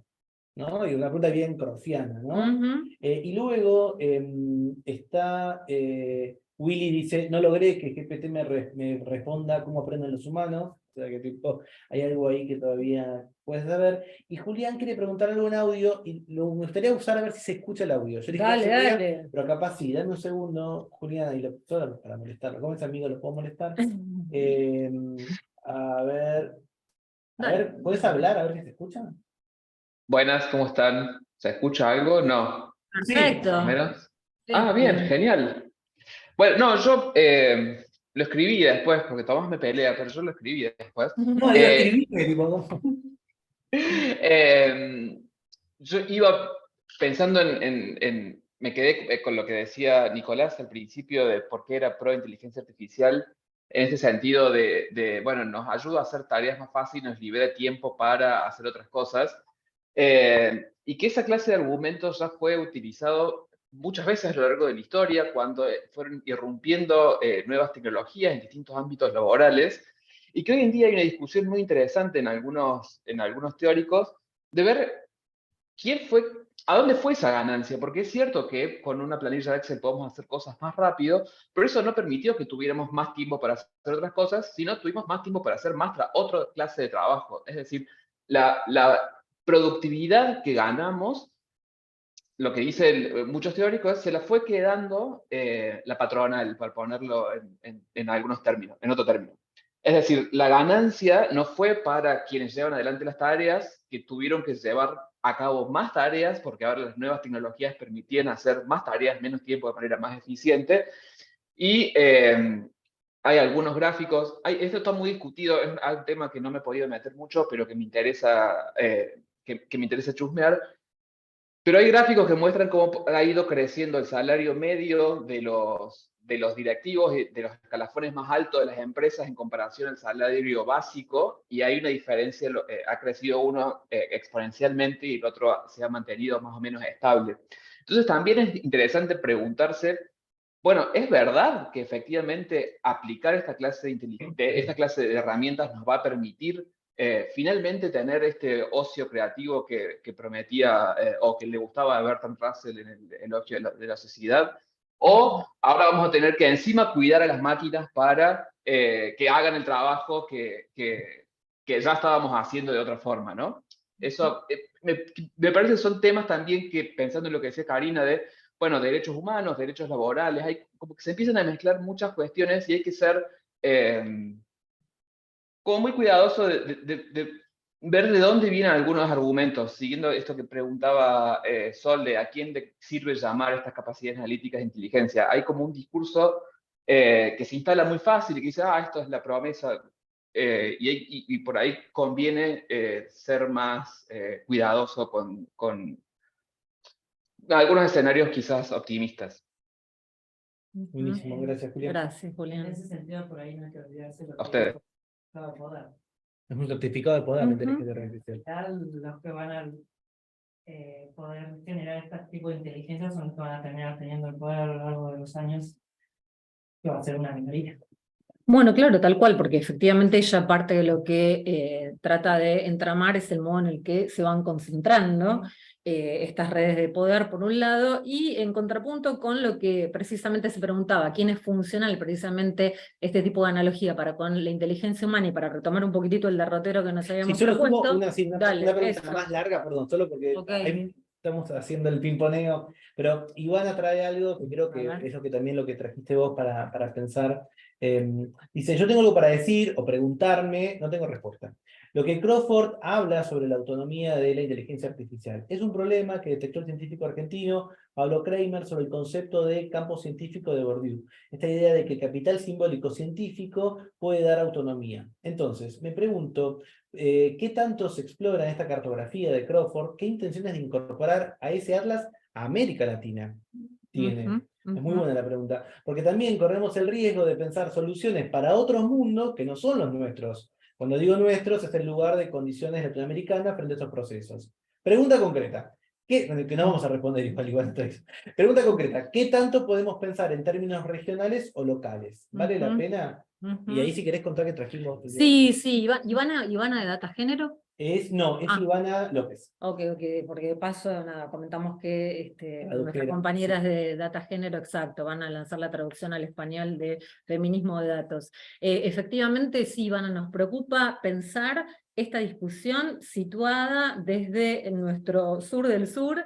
En efecto, digamos, hay mención, por ejemplo, a propósito de la consideración del litio, del caso boliviano, no se mete estrictamente con las peculiaridades de nuestra región, Crawford, pero a nosotros sí nos interesa recoger el guante, y en cruce con este texto propusimos también traer una compilación que salió editada por Teseo Press, que es de acceso abierto y que les vamos a compartir con mucho gusto, donde hay una constelación de autoras y autores que piensan desde Argentina, y en particular, para el caso que vos traes sobre la mesa y que a mí también me inquieta y mucho, Sofía Escacerra ha pensado, por ejemplo, el cruce entre soberanía tecnológica e inteligencia artificial. Sofía es economista, es docente investigadora de UNTREF y tiene como sus tópicos fundamentales de investigación ética, economía e igualdad, pensada desde precisamente la necesidad de un desarrollo soberano de la tecnología, con todo lo que esto importa, desde no solo la Argentina, sino que, tal como me parece está sugiriendo vos, Ivana, pensar en términos regionales, puesto que si vamos a quedar constreñidos a las fronteras argentinas, parece que, tal como están las cosas, son muy complicados, ¿no? Entonces, efectivamente, si después quieren, podemos pasarles la referencia de este otro artículo, donde esta autora propone en clave de soberanía, si mal no recuerdo, por lo menos 4 puntos, y arranca además de movida con algo que el propio Tom reflejaba, creo que en alguna de las preguntas, que es cuestionar hasta dónde hay aquí involucrada una genuina revolución, más allá otra vez de lo rimbombante que pueda hacer apoderarse de esta noción, y no más bien la exacerbación del tipo de régimen capitalista que conocemos, ¿no? Es un poco la línea por la que va Sofía, y que en gran parte me parece se solapa con Crawford y con algunas de las autoras con las que ella dialoga, como por ejemplo Shoshana Zuboff en Capitalismo de Vigilancia, ¿no? Sí. Así que, perdón, no sé si había alguna intervención ahí pendiente, o Diego. Caso tomando la comparación con la industria farmacéutica. Y esto con independencia de hacer un juicio de valor sobre los sistemas de inteligencia artificial, digamos, evitando hacer un juicio de valor de si debemos desarrollarlos o no, dejemos eso de lado. Pero pensemos en la posibilidad de desarrollos locales. Porque, por ejemplo, en el caso de la industria farmacéutica hay patentes. En general, las empresas transnacionales desarrollan su investigación y desarrollo donde están situadas las casas matrices, y las casas matrices están situadas en países otros que no son el nuestro. Entonces, cada vez que uno compra un medicamento aquí en una empresa suiza, hay una transferencia de recursos, una parte del precio, una transferencia de recursos de toda la sociedad argentina a la sociedad suiza. ¿Sí? Porque ahí es donde hacen la investigación y desarrollo, y se supone que está pagando eso para que sigan con esa investigación. Entonces es importante los desarrollos locales, porque si no vamos a transferir recursos a otras sociedades y perdemos soberanía y posibilidades de pensar nuestros propios problemas con nuestros propios desarrollos. Esto con independencia de la discusión sobre si debemos hacer... Sí, perdón. Esta discusión me recuerda mucho al tiempo en que apareció la fotografía digital. Se discutía casi como lo mismo. Bueno, nos ahorrará tiempo, no tendremos que revelar, va a venir a quitarnos todo. Los fotógrafos estaban muy preocupados porque no iban a poder hacer más sus fotos como eran antes. Y el tiempo nos ha dicho que el arte sobrevive, o sea, es como esa flor que sale del cemento. Así que no tengo tanto miedo por el arte, sino que tengo, o sea, no puedo ver, veo negro el futuro, o sea, no sé qué va a pasar, no sé cómo va a resurgir, como resurgió la fotografía, ¿no? Que no jamás va a volver a ser como antes de la fotografía digital. Y todo el miedo que tenían los fotógrafos era terrible, o sea, era como ahora, era todo apocalíptico, nunca más sacaremos una foto, ¿qué va a pasar con nuestra vida? Y ahí están, sacando sus propias fotos, o sea, adaptándose a todo. Instagram cambió todo otra vez, o sea, pero el arte está. Creo que es lo único que escapa a todo esto. Perdón, el arte está y nos salva, pero Exacto. voy a meter la cuña ahí y me interesa también recoger un poco el guante a propósito de lo que decía Diego. Me parece que en pos de la cautela por la que abogaba Julián debemos ser también prudentes a la hora de romantizar las posibilidades del arte, porque el arte, así como la inteligencia artificial, también tiene condiciones materiales muy concretas de producción. Entonces, para quien considera que han sido expoliados derechos fundamentales como los derechos de propiedad que tiene sobre su propia creación artística, me parece que estamos ante una cuestión muy atendible y hay algo que creo no se seguiría estrictamente respecto a la analogía que vos traes a colación por lo siguiente. Porque es una herramienta que, en virtud precisamente del diseño que tiene una posibilidad de escalar que creo genera cierta simetría con el interesante ejemplo que vos traes a colación a propósito de la sustitución de la fotografía analógica versus la digital. Me parece que estamos ante un fenómeno de características distintas. Entonces me parece que por ahí trazar ese tipo de analogías puede resultar tranquilizador en un panorama en el que, insisto, desde, creo, lo personal no intentamos alentar ningún tipo de juicio apocalíptico. Creo que ese tipo de escenarios en rigor lo que hacen es obturar la discusión ahí donde la queremos abrir, pero sí me parece tenemos que ser cautos a la hora de ponderar pro-contras. En relación con lo que decía Diego, Sofía Escacerra, cuando en la segunda parte del artículo desarrolla 4 puntos inherentes a la soberanía tecnológica, precisamente el último que hace es recoger el que vos traías a colación, que es el tema de la recaudación impositiva, ¿no? Por el hecho de, precisamente, bueno, ¿en qué sentido se ha considerado que el intercambio, ¿no?, de datos no debiera, datos que se terminan apropiando en los grandes centros, que precisamente son hegemónicos, rendir algún tipo de tributo impositivo? Uno todavía podría radicalizar la pregunta en qué sentido no debiéramos tener una política de protección de datos a nivel nacional a revisar, pero otras 3 medidas que ella revisa tienen que ver con la regulación de impactos sociales, económicos y políticos, la privatización indirecta de los servicios públicos, que pensemos también dentro de la cadena de valor agregado dónde queremos estar dentro del diseño de una inteligencia artificial propia, ¿no? Porque en general básicamente se nos piensa como proveedores de materia prima, tal como sucede con otros ámbitos de la economía, pero ¿qué es lo que pasa con el valor agregado? Y finalmente, bueno, en pos de una política de acceso a datos como una política pública, todo esto desde una estrategia de pensamiento de la inteligencia artificial en clave regional. Digo esto por si les interesa por ahí volver, ya pensando desde nuestra propia situación, sobre, bueno, una propuesta entre otras posibles, pero va en línea con lo que vos decías a propósito de la recaudación Sumo 2 impositiva. cositas, antes de dice, Sol coincide con vos, y dice, el miedo no es por el arte, sino por los artistas. Está bien eso, tipo, no tengo miedo por el arte, tengo miedo por los artistas. Exacto. Cuando cambia el mercado del arte. Y tenía un comentario. Bueno, solo para aumentar un poco. Supongo que lo mismo le dio texto en Benjamin, en la hora de tener la reproducibilidad técnica, hablaba justamente del rol un poco disruptivo de la fotografía sobre el arte. De hecho, no hay más personas que pintan retratos, como muy pocas. Quedaron recluidos a caricaturas en la plaza. No, pero pensar en Lucien Freud, el pintor, digamos, es un pintor contemporáneo que pinta retratos. Muy bien, pero digo, el caso de los retratistas o los pintores que pintaban retratos atemorizados por el desarrollo de la fotografía era totalmente real. Es muy extraño que alguien vaya y compre los servicios o alquile los servicios de un pintor para que pinta el retrato de su familia.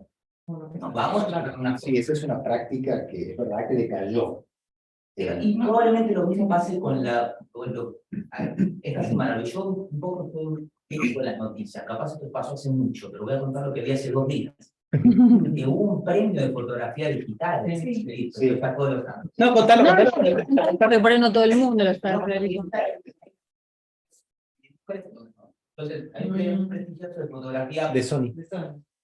claro, el Sony, y lo ganó un fotógrafo, y el tipo rechazó el premio diciendo, no, esto no lo hice yo, lo hizo una inteligencia artificial. Te agradezco mucho, pero yo lo único que quería hacer era poner en cuestión cómo se estaban reproduciendo las obras de arte en la actualidad, y el rol que tenemos los artistas en esta era, digamos. Exactamente, el jurado lo premió. Lo premia, pero la fotografía, si van a mirar los ojos, no son exactas. Hay una diferencia en los ojos y en la mirada de No estoy tan capacitado como los jurados del Sony, pero o algo ahí, esto es bueno, y lo premiaron. Sí, claramente hay como un cambio de práctica, por supuesto. Una pregunta. Materiales, nuevos recursos. Es muy interesante el caso que traes a colación. O sea, a mí me hizo acordar un poco, para quienes estén por ahí más familiarizados con ciertas discusiones en el ámbito de la filosofía de las ciencias, a la Fer Sokal, ¿no? Como para presionar, digamos, sobre los propios términos que se intenta defender. Bueno, alguien entra en esa lógica para mostrar precisamente los resquicios, los gaps, por donde se puede filtrar parte de lo que estamos poniendo en cuestión, ¿no? Que es efectivamente, y me interesó también esa distinción entre arte y artista, las condiciones materiales que han de parar este tipo de inteligencias artificiales generativas. Insisto, por ahí el ámbito en el que más explícitamente lo estamos viendo ahora, por plataformas como Midjourney, o DALL-E, es en el ámbito de las artes, pero me parece que es un fenómeno mucho más ubicuo y pervasivo que lo que pensamos, ¿sí? Pensamos en las posibilidades de desarrollo de estas inteligencias artificiales generativas en otros ámbitos, ni que hablar estas otras, como charlábamos, que procesan lenguaje natural.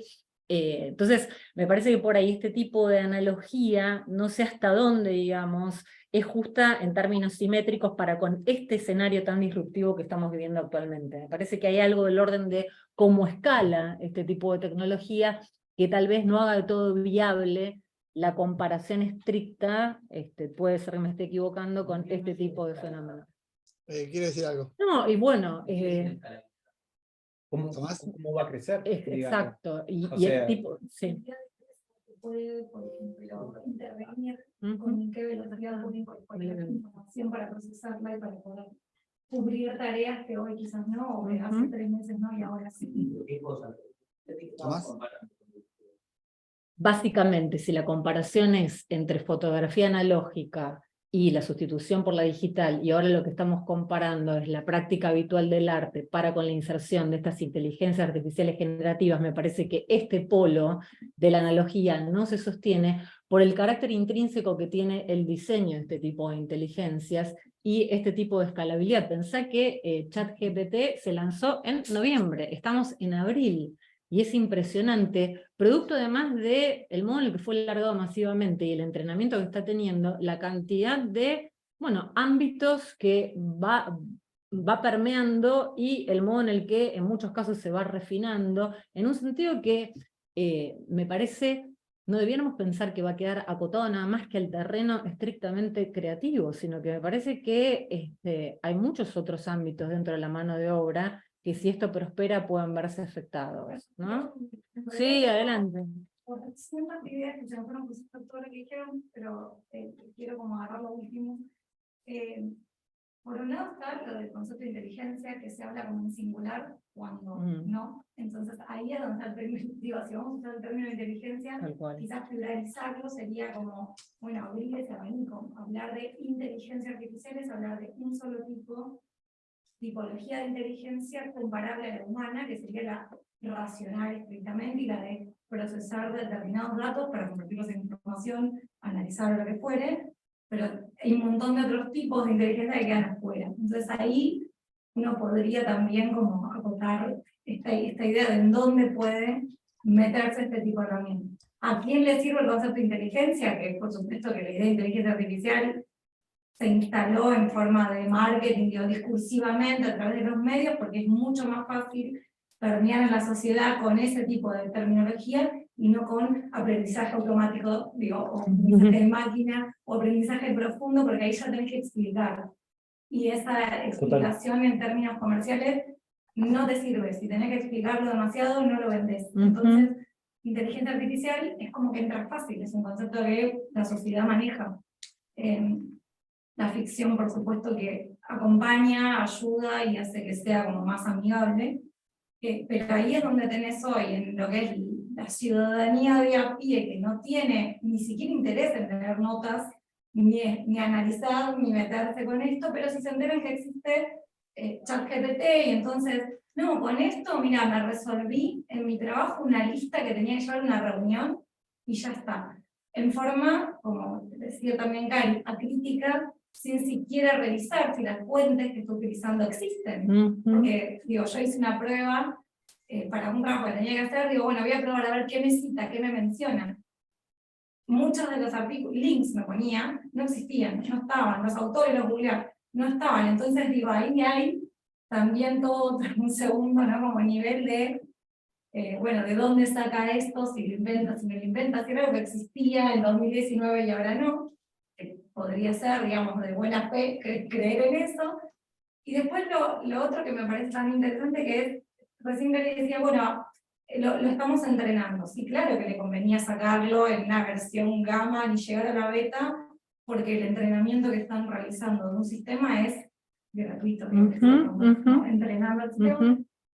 Yo me permito desconfiar, precisamente porque son cajas negras, de que no estén almacenando todo esto precisamente para poder lanzar versiones súper rápidas, ¿no? Digo, hablaban de primera versión en noviembre, estamos en abril, ya estamos para 4.0, ahí hay un trabajo muy rápido de entrenamiento. Entonces, que no tomaran todos estos datos, yo desconfío. ¿Qué sé? Pero no sos, Caro, ¿cómo sos?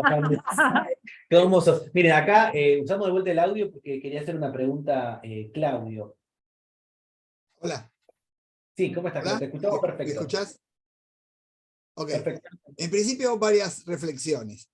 Primero, a mí me quedé pensando que lo más crítico de esto de inteligencia artificial no pasa por el tema inteligencia, sino por la palabra artificial. Y creo que el pánico que despertó la irrupción de ChatGPT, que no lo podemos separar de la pandemia, porque viene post-pandemia y para mí es un efecto post-pandémico, es que se metió a crear realidades, porque no viene ChatGPT junto, sino que viene acompañado de una serie de herramientas que emulan al Papa, que te pueden generar una persona humana opinando sin que seas vos. El pánico que genera es la dificultad de discernir lo que es real. Me parece que el problema pasa por lo artificial o lo real. Y yo estoy imponiendo una frase que la pongo en cada posteo en LinkedIn, que pongo: inteligencia artificial hay una sola, y es la que tenemos nosotros los seres humanos, todo lo demás son programas de computación. Entonces, no podemos confundirnos y tenemos que evaluar a ChatGPT dentro de una categoría de programas de computación, porque nadie, cuando salieron los robots a armar automóviles, se enojaron porque había máquinas que reemplazaban al humano en ese proceso productivo. Ahora el problema radica que ChatGPT se metió con los abogados, con los ingenieros de alto rango, con los periodistas, con los políticos, con la clase dominante. Hoy ChatGPT puede reemplazar a cualquier ingeniero y superarlo. El otro día daban el ejemplo de un ingeniero naval y que ChatGPT podía resolver problemas mejor que un ingeniero. Entonces se mete con el estudio, se mete con la clase académica. De ahora el peligro, porque cuando el robot reemplazaba al obrero no le jodía a nadie, bueno, que encuentre otro trabajo. Pero ahora el problema es que se mete con todos, se mete con todas las profesiones de alto manejo, y el peligro más grande es ese, que ChatGPT en conjunto con otras tecnologías que hoy existen generen mundos paralelos que no podamos discernir ni las noticias, ni las opiniones, ni las caras, ni nada. Y creo que es lo que Elon Musk dice: paremos la mano, porque dentro de poco y salió en el diario, ¿no?, que dos computadoras empezaron a hablar, generar un idioma. Está bien, el idioma lo generan 2 nenes de 4 años hablando entre sí, inventan palabras. Yo le pregunté a ChatGPT, Juan y Pinchame se fueron al río, Juan se ahogó, ¿quién quedó? Me dijo Pinchame, y un nene de 13 años no me lo hubiera respondido, porque no puede responder a cosas que son intuitivas de sentido común. Y ahí es donde la inteligencia artificial hace agua.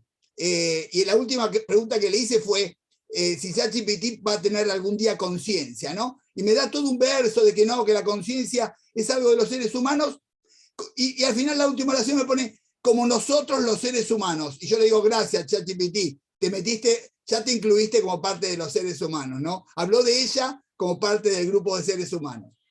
Bueno, yo no sabía que iban a reemplazar a los abogados, voy a quitar todo lo malo que dije de la inteligencia artificial. No, bueno, muchas gracias. Gracias, Claudio. Avancemos con 1:30 ya. Sí, simplemente Igual por ahí estamos charlando, nos puede servir para avanzar. Esta Obvio. misma idea que trae así sobre la palestra Claudio, gracias Claudio, que es enfocarse ahora respecto a este binomio, no tanto en la noción de inteligencia, sino en el carácter artificial de la misma, porque ahí apunta el desmantelamiento de la metáfora a propósito de la nube, que por ejemplo lleva a cabo Kate Crawford, ¿no? Esta idea de algo etéreo, incorpóreo, que lo que hace es precisamente ocultar todo este aspecto material que sobre todo en los primeros capítulos ella viene a explicitar, ¿no? Y en línea con esto que traía a colación Claudio, y simplemente como para dar paso ahora al punteo que teníamos previsto, insisto con que efectivamente verosimilitud no es verdad, no es conocimiento, un lorito estocástico no es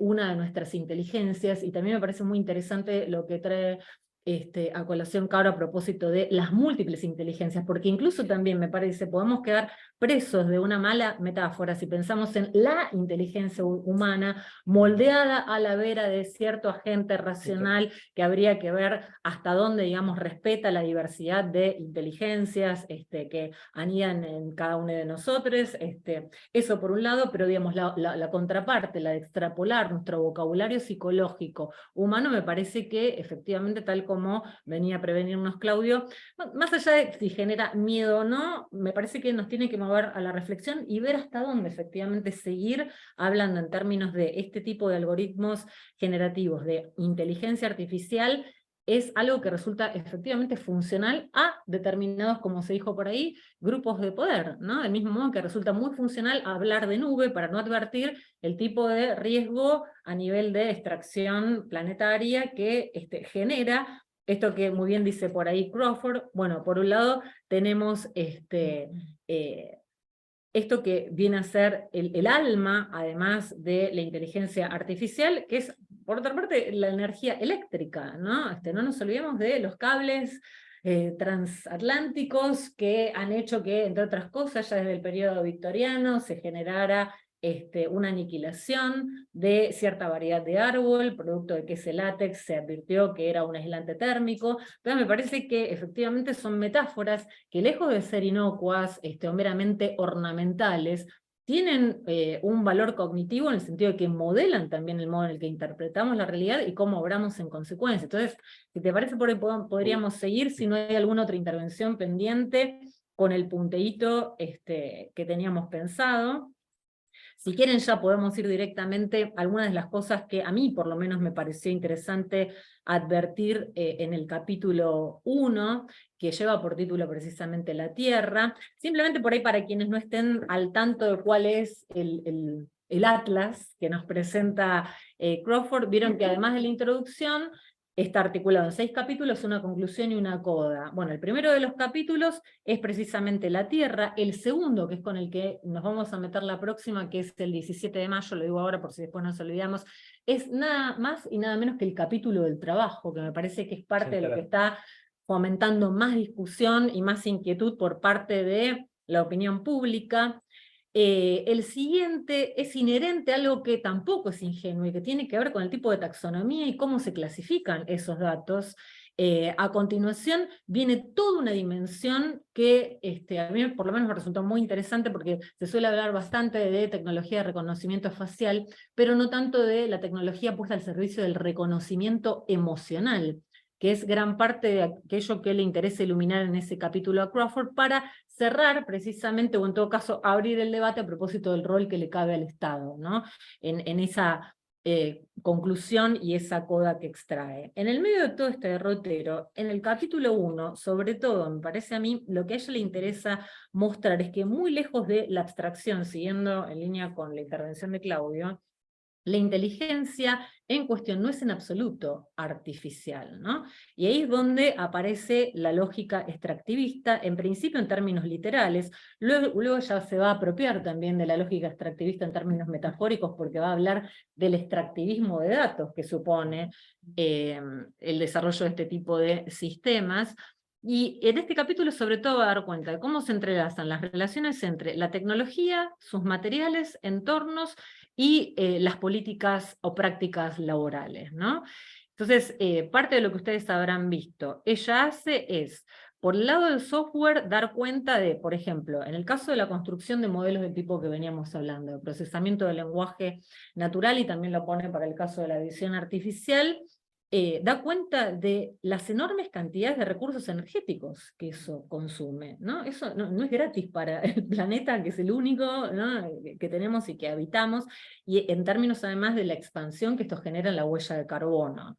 Desde los últimos árboles en Malasia, cosechados para producir látex, que es el ejemplo que yo traigo a colación, ahí es donde se pone a hacer un poco de historia para advertir que, bueno, esto tiene ya una larga data respecto de los primeros cables submarinos transatlánticos hasta el gigante lago artificial de residuos tóxicos en Mongolia interior. Fíjense cómo ella, con los ejemplos, va desmantelando esta metáfora de la inteligencia artificial qua artificial, y da cuenta precisamente de la materialidad, ¿no?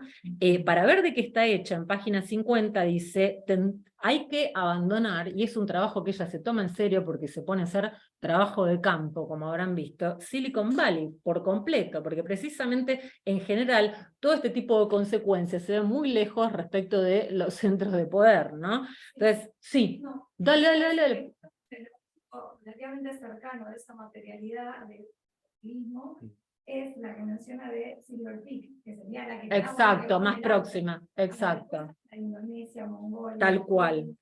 Se mueven y menciona Bolivia... Exacto. Sí. Tal cual. Y Australia Occidental, tal cual, sí. Sí, sí, ¿no? Muy lejos de Silicon Valley. Exactamente. Sí. Cuando ella dice la inteligencia artificial no es ni inteligente ni artificial, me quedo con la inteligencia, pero cuando dice no es artificial por todo este sustrato material que necesitamos. Natural. Exacto, de tipo natural. Artificial como... separado de la naturaleza. Exacto, sí, claro. Exacto. No va a ser solo esto, no es solo lo natural, porque después efectivamente se mete con el tipo de fuerza de trabajo que esto involucra, desde la logística hasta el sistema de clasificación. Perdón. Cuando ella dice esto no es artificial porque hay relaciones de poder, porque hay extracción, porque hay relaciones de explotación entre personas. Tal cual, tal cual. Quizá me parece que por ahí el término más paraguas que se opondría artificial es esta noción de materialidad, que ella asume que es una noción muy troncal, que no tematiza del todo y que aparece, ahora me voy a fijar si logro individualizarla, en una nota a pie, dando cuenta de las muchas aristas que tiene, pero me parece que por ahí el término que más engloba, en qué sentido ella se opone al carácter artificial de la inteligencia artificial, son todos esos aspectos materiales que no solo se subsumen a esta dimensión natural que considera en el capítulo 1, sino a todas estas otras dimensiones económicas, sociales y políticas que despliega a lo largo del texto. O sea, sí. Quizás es importante, porque uno intuitivamente puede seguir siendo artificial y tener todas esas características que menciona. A ver, Fede, es semántica y no. Si uno se toma en serio un trabajo como, lo reponemos para quienes por ahí no conozcan, ese trabajo que tiene ya larga data, de Lakoff y Johnson, en metáforas de la vida cotidiana, y pensamos que en realidad nuestro sistema conceptual está articulado metafóricamente, o si quieren, una hipótesis por ahí un poco más débil, no sé si todo, pero gran parte de cómo vemos el mundo se construye a la vera de estas metáforas. Uno podría decir, bueno, no es es un recurso meramente semántico en el sentido de ornamental o retórico, sino que... Ok. Sí, pero vos Es pensás, por ejemplo, constitutivo, en los ¿no? sesgos o en la neutralidad valorativa, que nosotros lo trabajamos mucho, la intuición o el sentido común, entre comillas, o la opinión pública, suele ser que las computadoras, de alguna manera, no tienen estos errores, o no discriminan, o no me van a tratar mal, o no se van a equivocar ni me van a discriminar porque no tienen sentimiento, no tienen emocionalidad. Todo eso es la idea de que es artificial. Entonces, esa es también la oposición de que, bueno, hay mucho humano. Ella dice, bueno, finalmente hay mucho deshumano. Ok, no era para restar valor, de hecho me parece muy importante lo que Perfecto.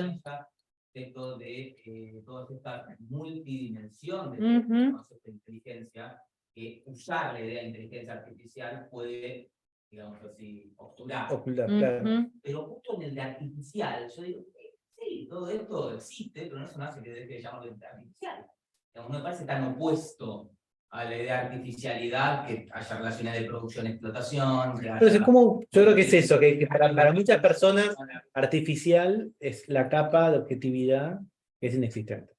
O sea, para muchas personas es la base por la que entienden, entonces todo esto subjetivo no va a estar presente, todo esto humano negativo no va a estar presente.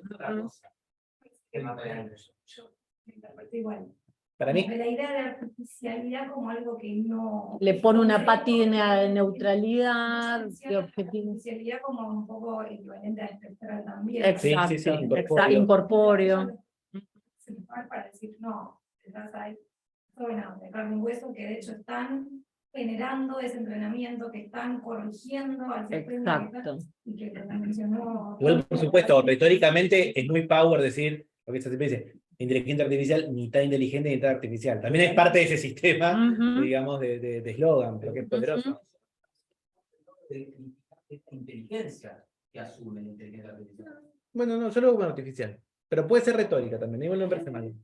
A mí me parece muy interesante esta intervención, Fede. Por ahí no es este el momento en que estamos recién en ciernes, ¿no? Respecto del tratamiento del libro, pero ver hasta dónde este binomio es desarticulado simétricamente, desde lo inteligente y desde lo artificial. A mí me parece que sobre todo gran parte de la argumentación que ella pone en juego va en contra de la noción misma de artificialidad, más que una tematización más exhaustiva respecto de inteligencia, ¿no? Me parece a mí. Sí. Lo podemos debatir luego. Digo, es un libro, lo digo, lo digo de verdad, parece gracioso, pero que está muy bien acompañarlo con filosofía, porque digamos, hay partes en donde vos sentís, lo digo bien, como ciertas restricciones hasta donde quiso pensar, y capaz creo que este grupo va a poder pensar un poco más, creo que vamos a completar mucho más esas ideas del Atlas. Simplemente como para hacer un punteo, que tenemos unos 10 minutitos, porque tenemos que abandonar pasar un esto poquito porque antes porque hay otra actividad. Esto igual son meros puntos de fuga, la idea es recogerlos en la próxima, profundizar y seguir. Creo que todo el capítulo inherente al trabajo nos va a traer mucha más discusión. Ahora hay un café, emprende un café, digo, pueden seguir, que se pueden pasar la discusión teléfonos, tal cual. Cada uno hace lo que quiere. Bueno, simplemente nada, algo que sí me parece importante ver, un poco siguiendo la senda de la intervención de Fede, qué interlocutores y qué interlocutoras ella elige. En el seno del capítulo 1 menciona a Jussi Parikka, que es un autor finlandés, y trae a colación precisamente este texto, que tiene traducción por Caja Negra, Una geología de los medios, para dar cuenta de, bueno, aquello que para Parikka ya no es antropoceno, sino que en un juego de palabras es antropoceno, por el tipo precisamente de procesos sociológicos y climatológicos que están, y geológicos impactados desde los procesos computacionales, desde el fenómeno también de la obsolescencia programada que tematiza Crawford aquí. Para quien le interese, creo que tenemos también material para trabajar acá. Luego lo que hace es dar cuenta, en línea con lo que traía a colación Caro, de la capa mineralógica, dando cuenta precisamente de todos esos polos de extracción y el tipo de violencia además asociada local y geopolítica que queda enmascarada bajo... Sí, totalmente. Y las condiciones de trabajo que remiten a formas, dice directamente en página 64, modernas de esclavitud, así de clarito lo pone. Luego, dentro de lo que sería el apartado 4 de este primer capítulo, da cuenta de algo de lo que ya conversamos, que es el tipo de desastre ambiental y que retrotrae ya a la época victoriana, desde el látex blanco hasta los lagos negros, y a continuación se mete con otro mito. Esto le da como cierto carácter que nos gusta al grupo en nuestra sintonía de crítica de las dicotomías y de los mitos, que es el mito de la tecnología verde, ¿no? También es parte de lo que a ella le interesa desmontar a dos bandas. Por un lado dice, esta frase que no lograba yo capturar del todo, los minerales son, y en este sentido al que apuntaba Federico, acá aparece, digamos, el recurso natural, la columna vertebral de la inteligencia artificial, pero su alma, dice, sigue siendo la energía eléctrica, ¿no? Y acá es donde da cuenta además del costo que esto importa para los recursos vinculados al agua, para la huella de carbono, y en página 74 lo que hace es precisamente ir en contra de la metáfora de la nube, para quienes quieran profundizar en este punto sobre el que ya hemos hablado bastante, pero digamos, en parte también explora a quién, replicando un poco la idea que traía a cuento Claudio, le resulta funcional extrapolar la noción de inteligencia. Bueno, ahora a quién le resulta funcional seguir hablando a la vera de la metáfora de la nube. Y luego, en los dos últimos parágrafos de este capítulo, aborda lo que va a ser, me parece, ya un vaso comunicante con el capítulo siguiente, que es el capítulo inherente al trabajo, que es la capa logística, ¿no? Porque dice, bueno, hasta acá examiné la materialidad de la IA, desde elementos de tierras raras hasta la energía. Ahora es donde empieza a examinar otro aspecto de la materialidad vinculado con la logística, y se mete directamente en página 82 con los grandes contenedores de carga, ¿no? Esos que vemos en el puerto, en un número ingente, como transportes de mercancías que aumentan, por una cuestión de abaratar los costos, el azufre y otras sustancias tóxicas dentro de lo que ella llama también, ahora ella apropiándose de la metáfora, la ceguera oceánica, ¿no? Respecto de, bueno, el impacto que esto tiene en el océano. Y a contrapelo del imaginario, en página 84, dice, hay una resistencia muy poderosa a lidiar con la materialidad de estas tecnologías, y es me parece, el guante que ella va a estar recogiendo sobre todo. Finalmente, cierra este capítulo al considerar a la inteligencia artificial tomando una noción de Louis Mumford, filósofo de la tecnología, desde el mito de la máquina, que es un texto viejo, es del 67, para decir que la inteligencia artificial es homologable, asimilable a una mega máquina. ¿En qué sentido? En un sentido que me parece ilumina parte de la respuesta que pretendía Fede, que es que involucra o depende del trabajo de muchos actores, y además, en este caso peculiarmente actores humanos, que es gran parte de lo que va a empezar a desandar la próxima. Entonces, más que bases de datos y algoritmos, de lo que se trata también al desandar estas capas de materialidad, es de ver el compromiso con manufactura, transporte, trabajo físico, centro de datos y cables submarinos, etcétera, en el sentido de advertir que todo esto tiene un costo y un impacto, sin duda, nada abstracto, nada etéreo y nada artificial, ¿no? Entonces, la próxima lo que va a hacer es meterse directamente de lleno con el mundo del trabajo, que bueno, tanta zozobra e inquietud nos viene generando. Y estoy así 6 menos cuarto, entregando. No sé si tenemos más preguntas o sí, comentarios por... todos comentarios positivos, por suerte, lo vamos a contar solos a Kate. Nada, algo muy importante, tenemos que agradecerle a la librería del fondo que nos permitió estar acá. Ahí está Marcel, que nos estuvo ayudando con las sillas y todo. Igual vos venís de alumno, no venís como empleado. Okay, gracias. O sea, no sabemos si le roba ahora su trabajo o a su ocio para estar acá, pero nada, tenemos que estar contentos con Débora, que nos hizo la invitación. Así que estamos felices. Sí, muy bien señalado. Tener claro. este espacio. Y si les parece, entonces nos veríamos el 16. El 17 de mayo es el próximo encuentro. Vieron que lo planeamos a través de 5 encuentros. Después, para quienes se lo quieran agendar, el 21 de junio es el otro, 19 de julio el penúltimo, y el 16 de agosto vamos a estar con todas las ideas hiper claras para que... No, quizás ya vamos, ya ver de inteligencia artificial acá. dándola. No, la idea es son los terceros miércoles. Esperando la primavera intelectual.